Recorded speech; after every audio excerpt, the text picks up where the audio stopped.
예, 함께 말씀 보겠습니다. 아가서 8장 6절에서 7절 말씀. 다 찾았으면 한 목소리로 읽겠습니다. 너는 나를 도장같이 마음에 품고 도장같이 팔에 두라. 사랑은 죽음같이 강하고 질투는 서울같이 잔인하며 불길같이 일어나니 그 기세가 여호와의 불과 같으니라. 많은 물도 이 사랑을 끄지 못하겠고 홍수라도 삼키지 못하나니 사람이 그의 온 가산을 다 주고 사랑과 바꾸려 할지라도 오히려 멸시를 받으리라. 아멘. 아멘.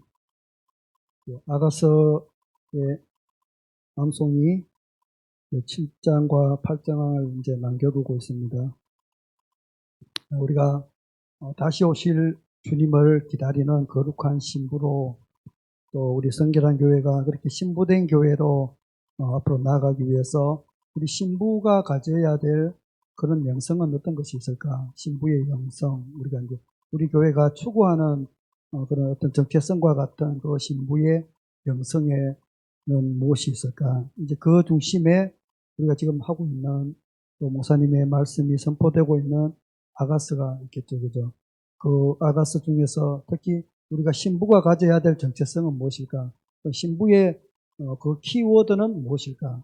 지금 계속적으로 목사님 선포되는 말씀 중에 하나는 일단 자원함이죠, 그죠?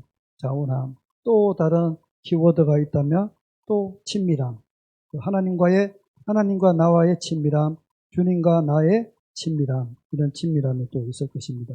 그래서 하나님과 나와의 그런 친밀한 관계. 또 하나는 아름다우심이라고 할 수 있겠죠. 아름다우심. 그분의 아름다움. 예수님의 아름다움. 하나님의 그 아름다움. 그 아름다움이 바로 우리가 신부가 가지고 있는 신부를 향한 우리의 그런 마음 또는 우리의 어떤 우리가 가져야 될 그런 부분들이겠죠. 그래서 이 마이클 비클이 제가 이제 매일 보내주는 이제 그 일일 우리가 묵상하고 있는 그 말씀들이 그 보면은 이제 아가스의 그 많은 기반을 두고 또 신부된 우리가 하나님과의 어떠한 관계를 가져야 하는가 거기 보면 계속 이제 지속적으로 보여주는 내용들이 그런 내용들이에요. 그래서 하나님이 우리를 어떻게 사랑하시는가, 하나님이 우리를 얼마나 사랑하시는가 그 부분들과의 관계, 그 다음에 신랑 대신 예수님을 향한 우리는 어떻게 주님을 사랑해야 되는가. 그래서 마이크 비클은 항상 많이 표현하는 부분들이 뭐냐면 어떤 신부로의 아름다움, 그죠? 신부된 정말 연인으로서의 사랑. 그래서 하나님을 내 연인과 같이 사랑하는 마음. 그래서 그런 부분들을 지금 많이 얘기를 해주고 있습니다. 그래서 이 마이크 비클이 있었던 신부의 영성이라는 그 부분 중에서 오늘은 신랑이신 하나님이라는 그 말씀을 가지고 함께 한번 읽으면서 한번 은혜를 나눠보겠습니다. 우리가 가져야 되는 자원함으로 하나님 앞에 나가는 것, 우리의 모든 예배는 또 우리의 모든 섬김은 모든 헌신은 바로 내가 그분을 사랑함으로 내 자유의지로 자원함으로 하나님 앞에 나아가는 것이다. 목사님 말씀하셨죠, 그죠? 그래서 우리는 100명의 100%의 그 사람으로 하나님의 일을 하는 것이 아니라 자원된 한 사람, 자원된 한두 사람에 의해서 우리 하나님의 일은 이루어져 간다는 것이죠. 그래서 쪽수가 많다고 해서 반드시 하나님의 일을 잘하는 것이 아니라 진짜 하나님을 사랑하는 사람이 모여서 그분만을 나의 모든 것을 드릴 수 있는 그런 사람이 행하는 하나님의 일, 그것은 되게 되어 있다는 것이죠. 그죠? 그러면 지치지 않는다. 그죠? 그게 뭐냐면 나와 하나님과의 관계. 내가 어떤 관계로서 하나님 앞에 나가는가. 그리고 우리가 모든 섬김의 일들, 예배를 포함한 모든 섬김의 일들은 그 자원함에 의해서 그분을 사랑하기 때문에 내가 그것을 감당할 수 있고, 그래서 내가 지치지 않는다는 것이죠. 그래서 우리가 진짜 하나님을 사랑하고 하나님의 참사랑이 내 안에 있고 내가 하나님의 몸된 성전이 되는 사람은 지치지 않는다는 것이죠. 그리고 내가 화나지 않는다는 거예요. 내가 성질나지 않는다는 거예요. 내가 열받지 않는다는 거예요. 내 안에 그 사랑이 있으면. 하나님은 어떤 분이신가? 하나님이 열받는 하나님이 아니시고 주님이 그런 주님이 아니시라는 것이죠. 그럼 우리는 어떻게 해야 될까? 그런 자세로서는 우리가 하나님 앞에 온전히 나갈 수 없다는 것입니다. 그래서 하나님과 같은 깊은 그런 친밀감을 경험하는 그런 초대로서 우리가 나아가는 것이 바로 우리가 신부입니다. 그래서 신부 이러면 아직까지도 우리나라나 전 세계적으로 바라보면 이 신부라는 것은 그냥 여성성을 많이 얘기한다는 것이죠. 여성성. 그래서 아가서를 얘기할 때 뭐 한 90%의 모든 교회들은 그냥 남녀의 사랑, 솔로몬과 술라미 여인의 사랑 얘기를 많이 얘기하고 있지만 실제적으로 보면 그리스도의 몸된 교회와 우리 신부된 우리들, 하나님과 우리들과의 관계, 그것이 바로 이 아가서의 말씀이라는 것이죠. 그래서 성경에 많은 하나님의 사람들이 그런 하나님과의 친밀감이라는 그런 많은 특권들을 이제 누리게 되는 것입니다. 그 중에 한 사람이 다윗 왕이겠죠. 친밀감에 의해 삶이 완전히 달라진 인물의 한 예라는 것입니다. 구약에서는 다윗은 예배자이면서 전사이다. 다윗은 사랑병에 걸린 예배자의 화신이다. 또한 세례 요한은 신약에서 사랑병에 걸린 예배자로서의 실제로 신랑을 보았던 그런 인물이었다. 하지만 신랑과 신부에 대한 가장 놀라운 계시를 가졌던 인물은 사도 요한이다. 그는 우리의 아들로서 하늘로부터 물이 내려 그의 집회에 참석하지 않은 사람들이 있던 도시들을 멸하고 싶어 했다. 기질상 때로는 자제력을 잃은 사람이다. 그는 귀신을 쫓아내는 사람들을 자기들 무리에 속해 있지 않다고 하여 꾸짖었고 예수님께 그분의 우편에 앉게 해달라고 요청했다. 그러나 동시에 그는 주님의 품에 머리를 기댄 인물이기도 하다. 예수님은 사도 요한에게 신부의 계시를 맡기셨다. 사도 요한이나 세례 요한, 다윗 등은 모두 위대한 하나님의 사람들로서 남성적인 기질이 풍부한 사람들이었다. 그리스도의 신부에 대한 계시를 알게 되면 남성다움이 훼손되는 것이 아니라 그 반대이다. 실제로 신부의 계시는 남성다움을 확고히 세워준다. 주님의 품에 기어 포옹을 받는 사람이 되면 당신의 가슴은 불타오르게 될 것이다. 그래서 이 신부를 얘기할 때에 수많은 남성들은 남자가 무슨 신부야 하는 것이 통상적인 예라는 것이죠. 그래서 우리는 하나님 앞에 또 예수님 앞에 나갈 때 남성성을 가지고 나가는 것이 아니라 신부된 우리로 나간다는 것이죠. 그래서 신부는 그런 성을 초월하는 것이다 라고 말씀하고 있습니다. 우리를 즐거워하시는, 여러분들을 즐거워하시는 하나님. 마이크 비커리 쓰는 많은 책들을 보면은 그렇게 즐거워하시는 하나님. 그 표현들 참 많이 쓰시더라고요. 하나님이 무엇을 즐거워하시느냐. 우리가 천국에 가거나 어떤 영적 변화를 경험한 후에 자신들을 즐거워하시는 하나님의 모습을 그릴 수 있다. 우리가 그리는 하나님이 어떨 때 기뻐하실까? 내가 그리는 하나님은 나에게 무엇을 기뻐하실까? 내가 매일 24시간 깨어서 기도하는 모습, 아니면 내가 날마다 하나님의 말씀을 읽는 나의 모습, 아니면 내가 날마다 헌신하고 봉사하는 나의 모습. 이것이 하나님 나를 기뻐하실 거야. 하나님이 이런 나를 보고 얼마나 기뻐하실까, 즐거워하실까. 이것이 통상적인 우리의 생각들이라는 것이죠. 그러나 놀라운 것은 지금 나의 연약한 모습 그대로를 하나님이 즐거워하신다는 사실이다. 우리가 알아야 되는 것은 내가 넘어지거나 자빠지거나 쓰러지거나 그 모습까지도 사랑하시는 하나님, 그것을 즐거워하시는 하나님, 그분이 나의 하나님이라는 것을 우리가 깨달아야 된다는 것이죠. 내가 말씀 안 읽고 내가 온전히 헌신하지 못하고 내가 순종하지 못할 때 하나님은 나를 싫어하실 거야. 그래서 나에게 말씀 넘어지게 되는 것이죠. 하나님은 그런 분이 아니시라는 거예요. 내가 기쁠 때나 내가 슬플 때나 내가 넘어질 때나 내가 무기력할 때나 하나님은 나로 인하여서 즐거워하신다. 그것을 우리가 깨달아야 하는, 신부가 되려면 그것을 깨달아야 합니다. 그 깨달음 속에서 우리가 진정으로 하나님을 사랑하는 신랑으로 사랑할 수 있는 그 신부로서의 삶이 우리가 시작될 수 있다는 것입니다. 그래서 우리가 승리감에 도취되어 있든지 아니면 패배감에 허덕이고 있든지 그분은 여전히 당신을 즐거워하십니다. 하나님이 우리를 즐거워하는 것은 그 자체가 그분의 마음이며 또한 우리가 그분께 진실하게 반응하기 때문입니다. 깊은 갈등에 빠져 있을 때에도 우리는 그분이 즐거워하시는 존재인 것입니다. 우리의 존재감을 다시 한번 우리가 한번 생각해 봐요. 내의 어떤 모습도 우리 하나님은 나로 인하여서 즐거워하십니다. 그것을 우리가 잊어버려서는 안 된다는 것입니다. 하나님께서 우리를 즐거워하신다는 느낌을 일상적으로 받게 되면 그것은 곧바로 더 큰 영적 성장과 성숙으로 이어질 것이다. 그것은 삶 속에 놀라운 능력의 원천을 풀어놓을 수 있는 최고의 열쇠가 될 것이다.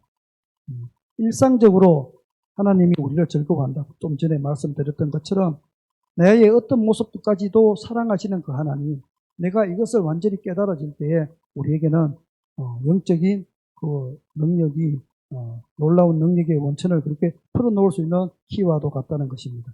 우리의 연약함에도 불구하고 하나님은 우리를 사랑하십니다. 일정 수준의 영적 훈련을 끝마치고 신실한 신자로 성장할 때에만 하나님이 나를 사랑하신다고 생각할 수 있습니다.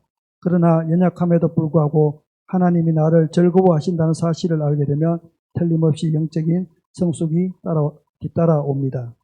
많은 사람들이 넘어지는 이유는 거기에 있다는 것이죠.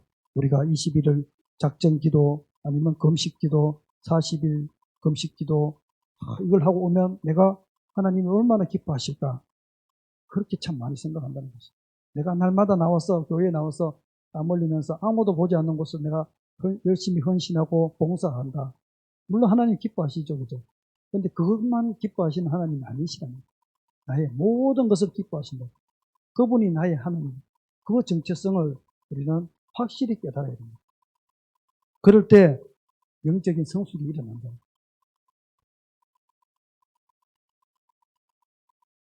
주님은 그분 자신의 마음속에 사랑과 십자가의 공로가 연합되었기 때문에 나의 연약함에도 불구하고 나를 즐거워하신다는 것을 많은 사람들에게 보여주셨습니다.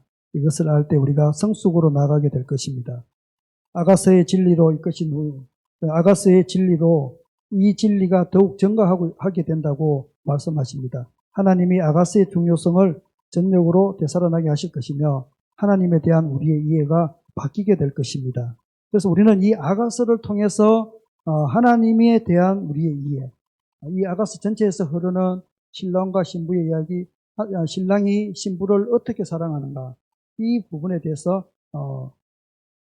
곧 하나님이 우리를 얼마나 사랑하시는가 우리가 그 아가서를 통해서 우리가 이제 이해가 되어져야 한다는 것입니다. 그래서 두 가지 아가서에 대한 두 가지 그 이해는 하나는 우리가 결혼 관계 속에서 누리는 자연스러운 그런 사랑의 아름다움을 칭송하는 노래, 우리가 잘 아는 것처럼 보편적인 아가서에 대한 이해들. 둘째는 아가서는 그리스도와 교회의 영광스러운 관계에 대한 영적인 사랑의 노래이다. 솔로몬 왕은 왕이신 그리스도이며 술라미 여인은 그리스도의 신부이다. 자연적인 해석과 비유적인 해석을 다 이해하는 것이 오늘날 그리스도인에게는 절대적으로 필요하다. 이 두 가지 방식 모두가 하나님의 마음을 더 깊이 이해하도록 우리를 이끌어 주신다. 너무 영적이어서 우리는 너무 영적이어서 항상 우리는 영적으로만 생각한다. 그렇지 않다는 거예요. 우리는 자연스러운 사랑도 같이 성숙하게 되어져 간다는 것입니다. 내 자연스러운 사랑이 없이 하나님과의 영적인 사랑이 성숙하지 않는다는 거예요. 하나님은 엄한 코치가 아니십니다. 많은 신자들은 아가서에 묘사된 것과는 매우 다른 관점으로 하나님을 보고 있다. 하나님의 근의와 좋은 의도는 알 것 같지만 그분의 감정에 대해서는 잘 모른다. 하나님은 종종 우리를 불러 힘든 일을 시키고 우리에게 어려운 일들이 일어나게 하시는 방법으로 우리를 훈련시키려고 애쓰는 엄격한 코치로 간주된다. 많은 사람들이 이렇게 생각한다는 것이 하나님은 어떤 분이신가? 하나님은 우리는 무조건 우리를 고생시켜서 그 인내를 강제로 고난과 핍박을 우리에게 주셔서 우리가 그것을 이겨내도록 훈련시키는 그런 코치와도 같아요. 국가대표 선수들을 훈련시키는 코치와 감독들은 어떻게 훈련시켜요? 아주 편안하게 쉬어가면서 금메달을 따게 만드는 코치는 한 사람도 없을 거예요. 내 육체의 능력이 100%이면 100%, 150%, 200%까지 나의 이 육체를 완전히 죽이죠. 그죠? 그것을 극복할 수 있을 만큼의 내 육체의 그 힘을 기르게 한다는 것이죠. 그것을 우리가 하나님이 그렇게 우리를 훈련시키고 단련시킨다고 우리는 착각한다는 거예요. 하나님은 그런 분이 아니시라는 거예요. 그런 훈련이 우리에게 유익이라는 것을 인정하지만 전혀 이게 나쁘다는 것은 아니지만 하나님을 코치로 바라보는 것은 그분의 성품을 정확히 이해하는 것이 아닙니다. 그래서 누구 권사야 네가 참 무엇이 부족해. 너는 섬김이 부족해. 그래서 너는 그 섬김의 훈련을 받아야 돼. 그리고 너는 어디 가서 1년 동안 열심히 섬기고 훈련받고 와. 그렇게 훈련시키는 코치처럼 훈련시키는 그런 하나님이 아니시라는 겁니다. 또 어떤 이들은 가혹한 심판관으로 바라본다.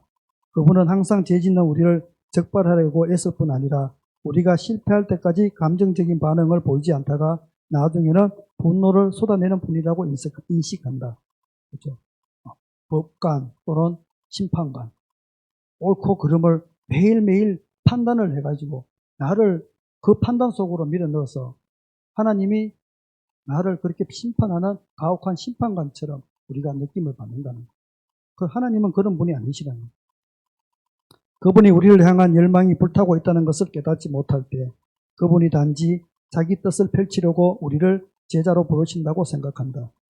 하나님은 손이 모자라서 팔이 모자라서 우리 한 사람 한 사람을 불러 쓰는 것이 아니라는 것입니다. 하나님이 부족한 것은 아무것도 없다는 것이죠. 그죠? 그런 분이 우리를 왜 불렀을까? 군대의 그 하사관의 모양. 그러니까 우리가 전쟁을 할 때에 전쟁을 하는데 서로가 적과 적이 모여서 상대방과 모여서 총을 들고 전쟁을 하는데 사람이 한 사람 안 죽고 고지를 점령할 수 있는 방법은 없어요. 그래서 돌격 앞으로 해서 총 들고 총을 쏘고 앞으로 가면 거의 많이 죽어요. 안 죽을 수가 없어요. 그러면 하나님이 우리 성결한 교회 30명을 모아서 돌격 앞으로 해갖고 누구 너희는 올라가면 다 죽어. 반은 죽어. 그리고 나서 나머지 승리를 하고 이것이 하나님의 일이다. 고 판단할 수 있다는 것이죠. 그래서 하나님의 일은 그런 하사관의 모형들처럼 전쟁에서 우리 누구를 희생시켜서 하나님의 일을 행하게 하는 그런 하나님이 아니시라는 이해가시나요?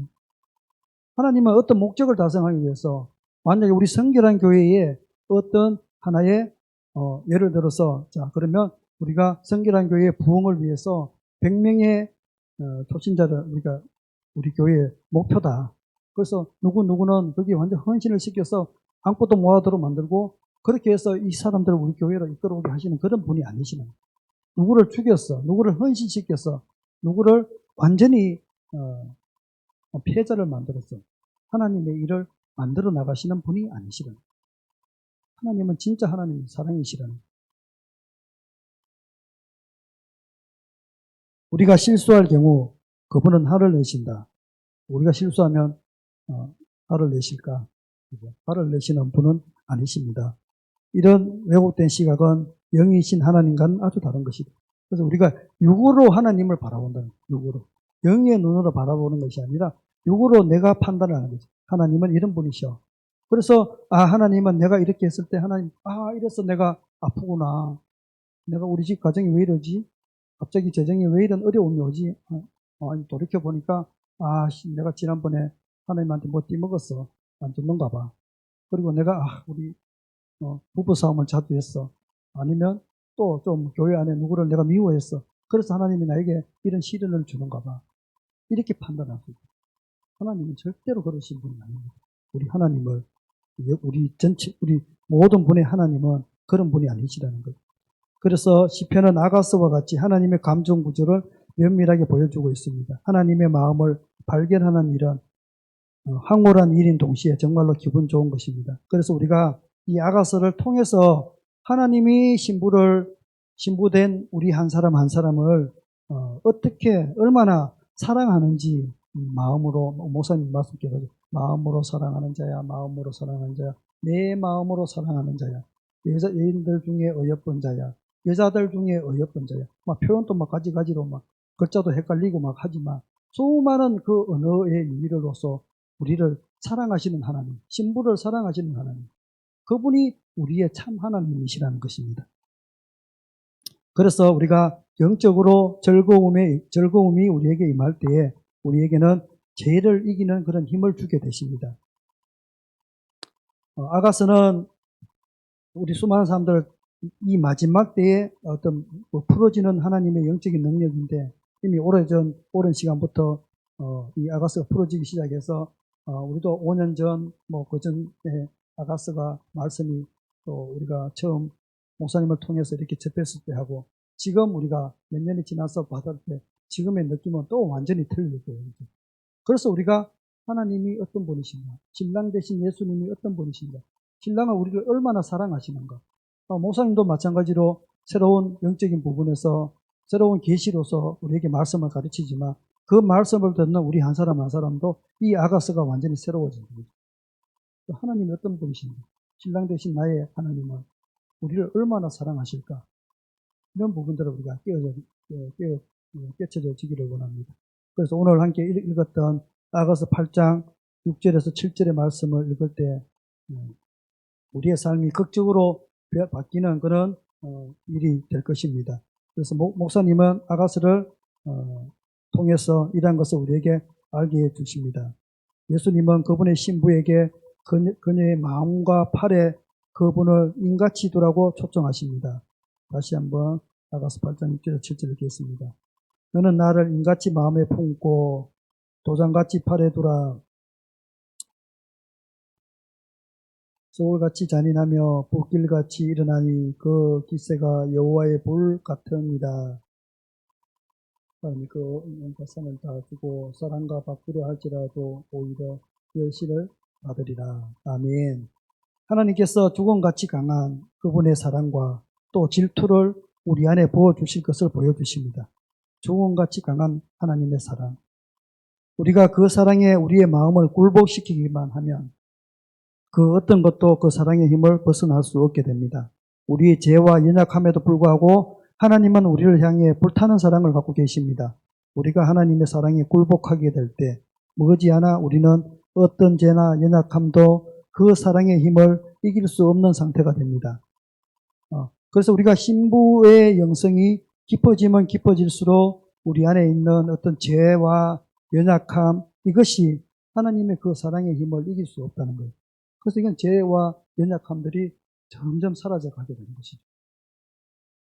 그것은 자연적인 영역에서 죽음의 힘을 이길 수 있는 존재가 아무것도 없는 것과 같습니다. 우리가 커다란 분노와 원통함으로 가득할지라도 우리가 커다란 죄를 지었더라도 주님은 그것들을 추적하여 제거하실 수 있습니다. 자연적인 영역에서 죽음이 모든 것을 정복하듯이 하나님의 사랑은 우리의 마음을 지배하여 우리 마음 속에 살아있는 죄를 정복해 버리십니다. 주님은 사랑의 불에 대해서 묘사하기 시작하십니다. 8장에서 그렇게 말씀하시죠. 주님은 사랑의 불을 통해 우리 마음을 그분의 것으로 인치십니다. 우리 인친다는 얘기, 쉽게 얘기하면 도장을 찍는 것처럼 도장을 파는다고 생각할 수는 있겠지만 그것보다도 더 높은 그런 단계인데, 하나님께서 인치시는 도장은 솔로몬이 궁정에서 왕의 문서를 보정할 때에 사용했던 것과 같은 밀랍 도장이 아니라 우리의 마음은 주님께 속한 왕의 문서이며 그분은 그 문서들을 그분 자신의 불타는 사랑으로 인치십니다. 하나님이 우리 마음에 그 사랑을 인치시는 것은 우리가 쉽게 알고 있는 그 도장으로 인을 찍는 것이 아니라 하나님의 그 사랑으로, 하나님의 불타는 사랑으로 우리 마음에 그 사랑을 인을 쳐주신다는 것입니다. 왜냐하면 하나님은 인간의 마음을 얻고자 하는 열망으로 불타고 계시기 때문입니다. 하나님이 이렇게 왜 우리의 마음에 인을 쳐주시기를 원하냐면 우리의 마음을 얻기 위해서, 우리 혜진 자매의 마음을 얻기 위해서 하나님이 그 열망으로 불타고 계십니다. 얼마나 하나님이 사랑을 얻고 싶으면 우리 마음에 인을 쳐서 우리의 그 사랑을 얻기를 열망하실까요? 그분의 궁극적인 사랑의 연인이다. 그래서 우리가 이제 마이클 비컬은 늘 이 표현하는 방식이 이렇게 연인으로서의 아름다움. 신부된 우리가 신랑을, 하나님을, 예수님을 연인으로서의 아름다움, 그 아름다움을 바라보자는 얘기를 하고 있습니다. 그분과 똑같이 불타는 열망이 우리에게 부어져서 우리의 마음을 불로 인치는 것이다.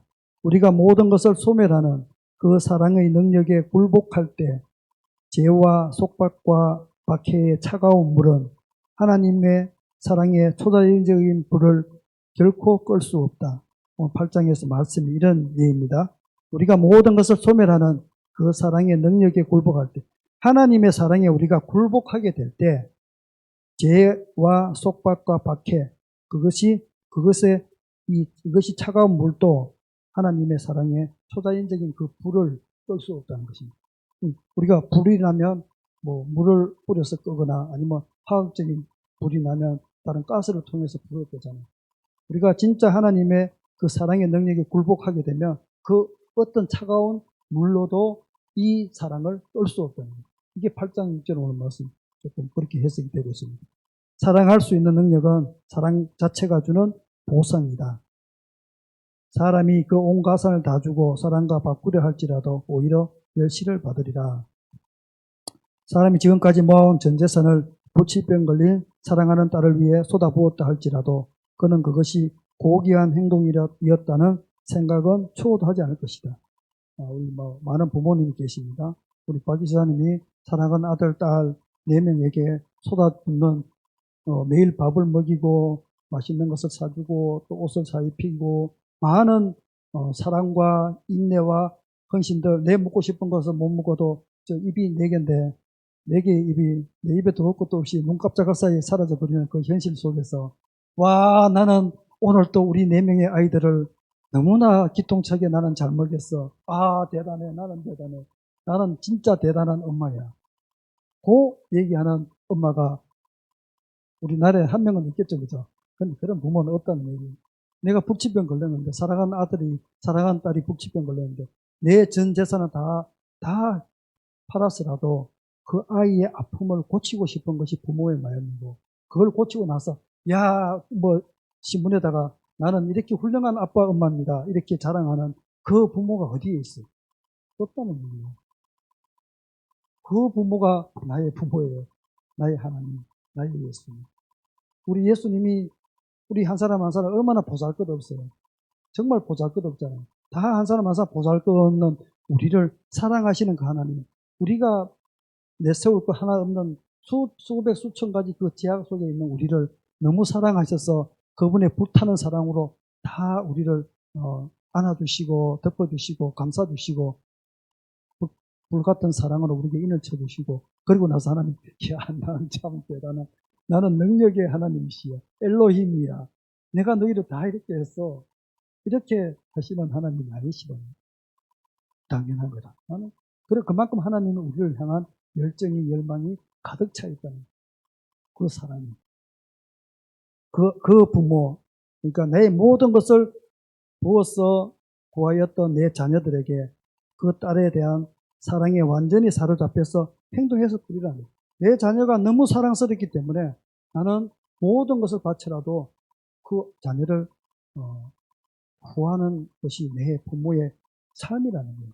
우리가 TV나 이런 데 보면 정말 힘들게 살아가는 우리 어린 아이들 있잖아요. 진짜 태어날 때부터 정말 중병에 걸려서 부모들이 자기 전 재산을 다 팔고 대출받고 그렇게 해서라도 인큐베이터 안에서라도 살려서 1살, 2살, 3살 정말 기약이 없는 그 긴 고통의 날 속에서도 부모가 일을 하지도 못할 정도까지 갔을 그 환경에 처했을 때라도 그 자녀를 살리기 위해서 모든 것을 쏟아붓는 우리 부모님들 얼마나 많으세요.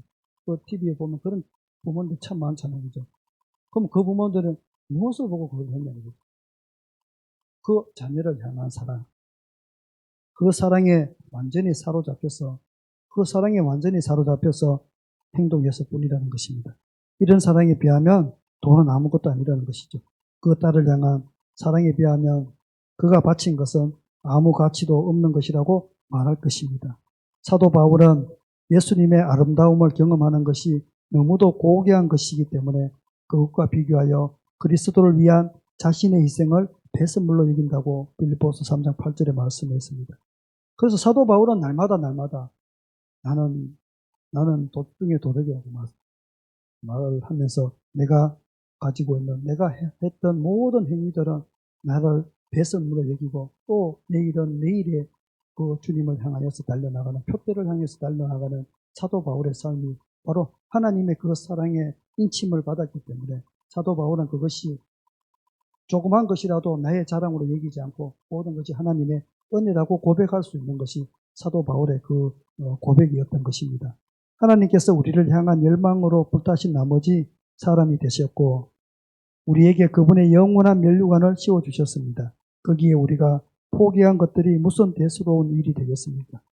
성경에는 수많은 믿음의 선진들이 자신의 삶을 포기하고 버리고 부모를 버리고 자녀를 버리고 예수 그리스도를 쫓아갔던 그 삶들. 그래서 하나님이 우리를 향하여서 예수 그리스도를 이 땅 가운데 인간으로 보내주신 것, 모든 것을 포기하고 그분을 인간으로 보내주신 것, 이것이 우리가 버렸던 것은 아무것도 아니라는 것입니다. 나는 무엇을 버렸을까? 그렇습니다. 저도 예수 믿기 전에 버렸던 것이 많죠, 그죠? 술도 버렸고, 담배도 버렸고, 친구들도 버렸고. 그런데 이게 예수님 앞에서는, 주님 앞에서는, 하나님 앞에서는 아무것도, 이게 무슨 대수야? 내가 자랑거리가 하나도 될 게 없다는 얘기죠. 사도 바울의 고백처럼. 자랑거리가 한 개도 아니라, 그냥 이게 무슨 대수야? 나는 그보다 더한 것도 버릴 수 있어. 이것이 우리의 믿음의 삶이 되어야 한다는 것입니다. 그것은 사랑의 희생이었기 때문에 아무렇지도 않다는 것입니다. 진정으로 사랑하는 자의 보상은 사랑할 수 있는 능력이다. 사랑하는 자의 보상. 그러니까 사랑하는 자의 보상은 사랑할 수 있는 능력이다. 사랑하는 자에게 주는 상급은 사랑할 수 있는 능력이다. 이런 종류의 사랑은 결코 자기를 인정해 주기를 추구하지 않고 바라지도 않는다. 진짜 신부는 자기 자랑, 인정, 이것을 원하지 않는다. 진짜 참 사랑은 내 자랑을, 자기를 내세우는 것을, 인정받는 것을 원하지 않는다는 거예요. 그건 참 사랑이 아니에요. 참 신부가 아니라는 것입니다. 사람들이 예수님의 사랑과 아름다움에 완전히 사로잡힐 때 바라게 되는 유일한 보상은 그분의 사랑에 반응하여서 하나님을 전심으로 사랑할 수 있는 능력을 얻는 것뿐입니다. 다시 한번 얘기하지만 우리가 사랑하는 자에게 주는 보상이 사랑할 수 있는 능력이라고 했잖아요. 그러면 예수님에 대한 사랑, 그 아름다움에 우리가 완전히 사로잡히게 되면 우리가 바라볼 수 있는 유일한 보상은 뭐라고요? 그분의 사랑에 반응해서 하나님을 내가 진심으로 사랑합니다. 내가 예수님 앞에 그분의 아름다움에 사로잡히게 될 때, 내가 그분을 사랑에 사로잡히게 되면 나는 진짜 하나님을 사랑할 수 있는, 전심으로 사랑할 수 있는 그런 능력을 얻는다. 그 얻는 것이 단 한 가지 나의 기쁨이라는 거예요. 순교자들은 자신의 생명을 기꺼이 바치면서도 그 지극한 헌신의 행위를 하나님이 그들에게 주신 은혜로 여길 것이다. 왜냐하면 하나님의 은혜야말로 견디기 힘든 상황 하에서도 초자연적인 사랑으로 움직일 수 있게 하는 능력이기 때문이다. 따라서 사랑할 수 있는 능력은 우리가 얻을 수 있는 최고의 보상이다. 그래서 사랑할 수 있는 능력을 우리는 얻어야 합니다. 사랑에 빠진 전사는 보호와 능력을 얻는다. 특히 남자들이 그리스도의 신부란 계시를 통해 자신을 바라보는 것은 쉽지 않다. 그러나 신부된 전사, 즉 사랑에 빠진 전사가 어둠의 왕국에 맞서 싸우게 되고 그러한 자세가 우리를 안전하게 하고 우리의 마음을 보호될 것이며 다른 전사들은 탈진되고 부상당할 것이며 그 여정도 사그라질 것이다. 사랑에 빠진 전사가 더 안전하고 보호되고 더 큰 능력을 얻게 되는 이유는 그들은 마음속에 중요한 보상물을 지니고 있기 때문이고 그 보상물이나 사랑 안에서 즐거워할 수 있는 능력과 아름다움에 매혹될 수 있는 능력이다. 마지막 때 교회는 사랑에 빠진 전사가 될 것이다. 예수님의 신부는 발에 군화를 신고 있다. 그리고 그녀의 심장은 기쁨의 사랑으로 보호를 받는다. 아가스가 선두주자 사역과 사랑에 빠진 전사에게는 필수적이라고 믿는다. 사랑에 빠진 전사란 예수님의 사랑과 아름다움을 경험함으로 그 마음이 보호받는 사람을 말한다. 우리가 하나님과 예수 그리스도에게 사랑에 빠진 전사, 즉 신부가 군화를 신고 있다 했잖아요. 신부가 군화를 신고 있는데 그 신분은 바로 전사라는 거예요. 그래서 사랑에 빠진 전사는 예수님의 사랑과 그 아름다움을 경험해야 돼요. 예수님이 우리에게 주시는 그 사랑, 그 아름다움을 우리가 경험함을 통해서 우리가 우리의 마음이 보호받는 그런 사람이 되는 것을 말한다는 것이죠. 열정과 사랑으로 충만하신 하나님이라는 계시가 담긴 아가스가 우리의 아름다움을 세워주는 중요한 역할을 한다. 그죠? 그래서 우리가 아가스를 우리는 이 시대적으로 왜 다시 한번 풀어줘야 되고 아가스를 통해서 우리는 무엇을 얻어야 되는 것인가? 무엇을 우리가 아가스를 통해서 우리가 알아야 될 것인가? 그분의 아름다움, 그분의 사랑, 그것을 우리가 경험해야 돼요. 아가스를 암송하고 또 말씀을 들으면서 그 사랑을 우리가 아는 자, 경험하고 그 아름다움에 빠져드는 자가 되어야 한다는 것입니다. 그래서 신랑에 대한 계시의 세 가지가 나오는데 신랑 예수님께서 우리를 열망하신다. 앞에서도 말씀드렸던 하나님은 우리의 마음을 얻기 위해서 열망하신다는 거예요. 한 사람 한 사람의 마음을 얻기 위해서 열망하신다는 거예요. 첫 번째 신랑의 이심의 특성은 우리를 향한 열망을 갖고 계신다는 것이다. 사랑과 기쁨이 충만하신 하나님이 인간을 향해 강한 열망을 갖고 계시며 우리에게 구애하시는 하나님에 대한 계시는 우리의 기운을 북돋아 줄 것이다. 우리가 하나님을 구애를 하는 것이 아니라 하나님이 우리 한 사람 한 사람에게 구애를 하고 있다는 것이죠. 사도 바울은 신랑이신 예수님에 대한 계시를 전했다. 내가 하나님의 열심히 너희를 위하여 열심을 내노니 내가 너희를 정결한 처녀로 한 남편인 그리스도께 드리려고 중매함이라. 고린도후서 11장 2절의 말씀입니다. 그래서 바울은 자신의 사역을 그 불신자들을 신랑이신 하나님께로 회심시켜서 그들을 순결한 신부로 드리려고 하는 중매하는 사역으로 보았다는 것이죠. 이러한 신랑의 친구들이란 정체성을 갖게 되면 그들은 두려움 없이 하나님과의 직접적인 관계를 통해서 능력을 얻고 정체성을 발견하게 됩니다.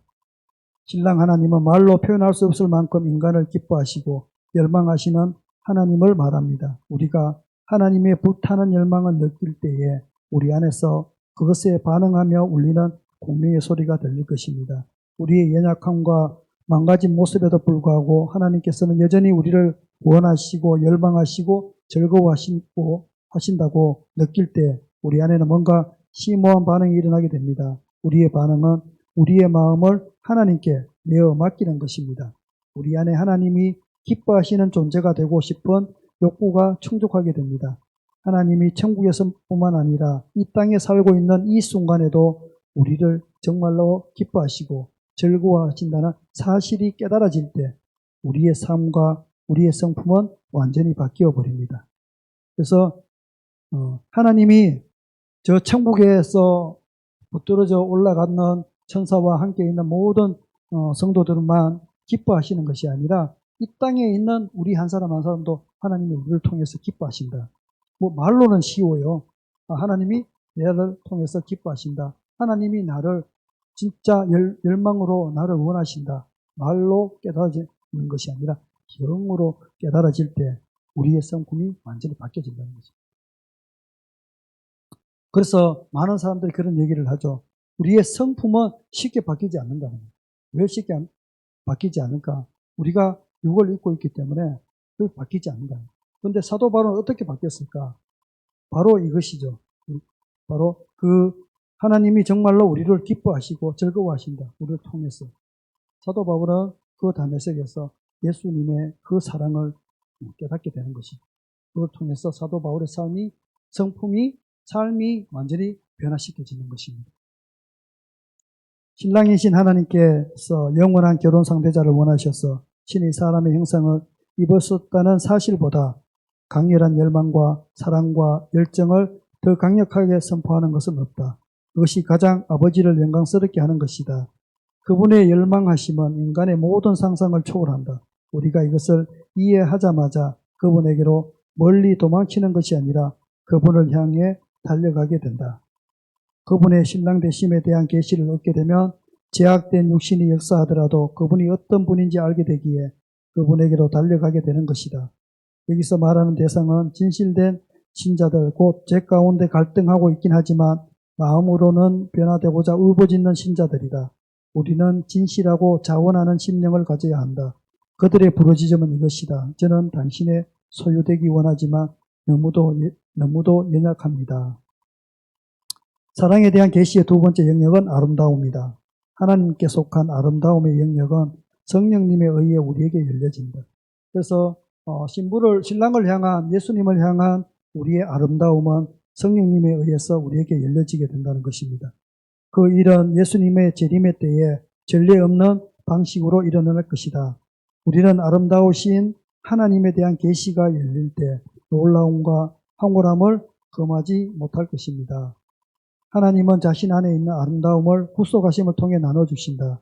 우리가 신랑에 대한 계시가 없으면 그분의 아름다움에 대한 계시가 온전히 이해될 수가 없다. 하나님은 그분의 아름다움에 대한 계시가 우리에게 온전히 임하기 원하신다.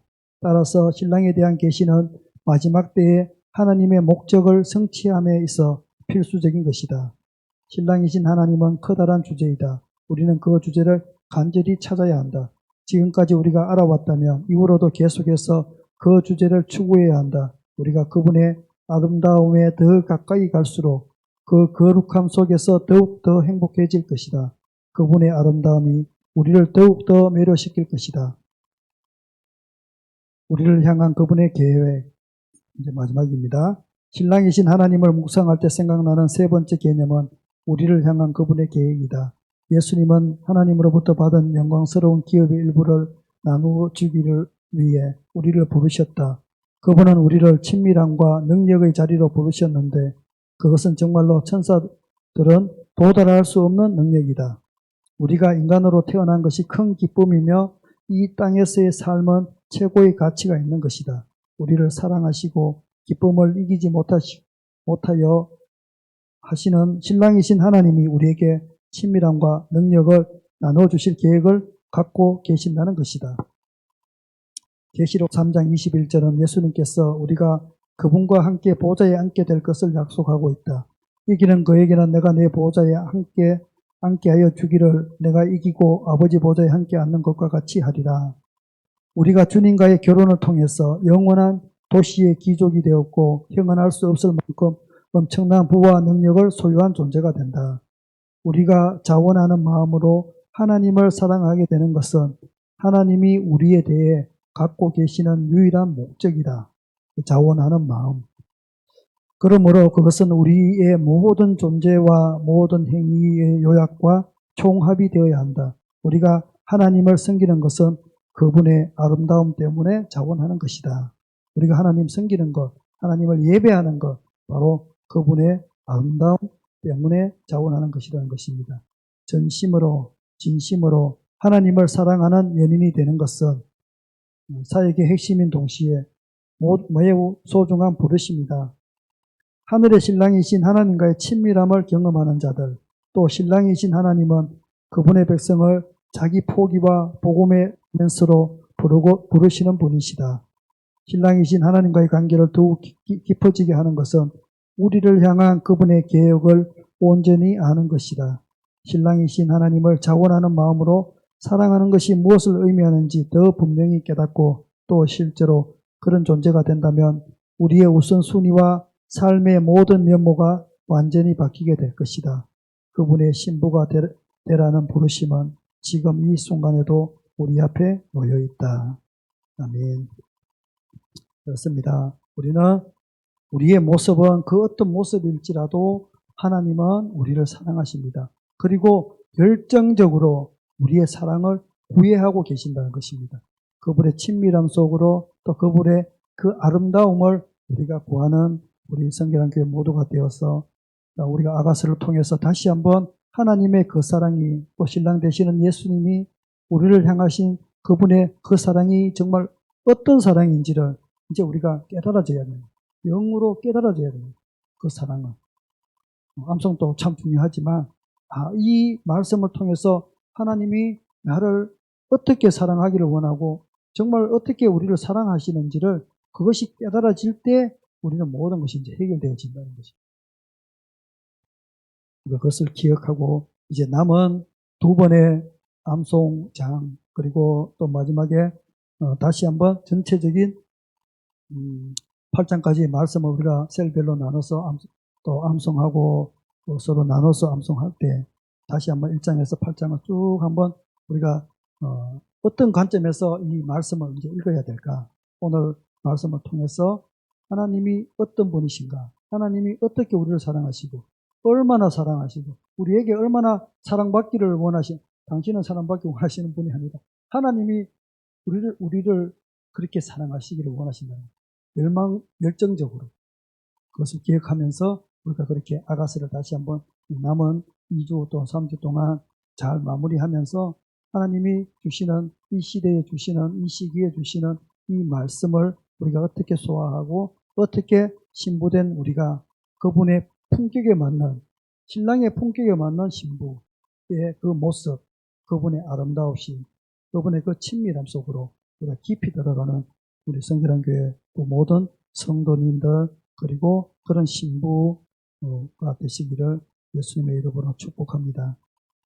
이 시간 우리 함께 기도할 때 들었던 말씀 또 우리가 아가서 목사님의 말씀을 통해서 주셨던 말씀들 한번 기억하면서 기도하시고 또 하나는 우리 주일학교 여름 성경학교를 위해서 함께 기도했으면 좋겠습니다. 주제가 성결한 우리는 달라요 이렇게 정했는데 다윗처럼 또 요셉처럼 다니엘처럼 우리 주일학교 친구들이 정말 세상과 다른 어떤 사람과도 다른 정말 그런 거룩한 우리 주일학교 친구들이 되게 해달라고 기도하시고 또 마지막으로 우리 목사님과 사모님과 권사님들을 위해서 또 목사님이 일본에서 하고 계시는 그 사역 가운데 하나님 함께 하시고 태풍이 오든 비가 오든 또 하루가 늦어지든 빨라지든 상관없이 또 늦어지면 늦어진 대로 하나님의 뜻이 그 가운데 있어서 정말 수많은 그 교회들 또 사모님들에게 정말 이 아가서에 하나님이 말씀하시고자 싶어하는 그 말씀을 정말 그들에게 하루라도 더 먹여서 정말 많은 교회들이 이 마지막 때에 정말 아가서로서 어떻게 신부로 준비되어져야 하는지를 정말 깨달아져서 정말 하나님과의 그 친밀함 그 아름다움 속으로 함께 나갈 수 있도록 그곳에 계시는 목사님들과 또 사모님과 그 사역 위에 함께 하시는 우리 목사님 위에 함께 해달라고 우리가 어떤 주제를 가지고 같이 기도하겠습니다.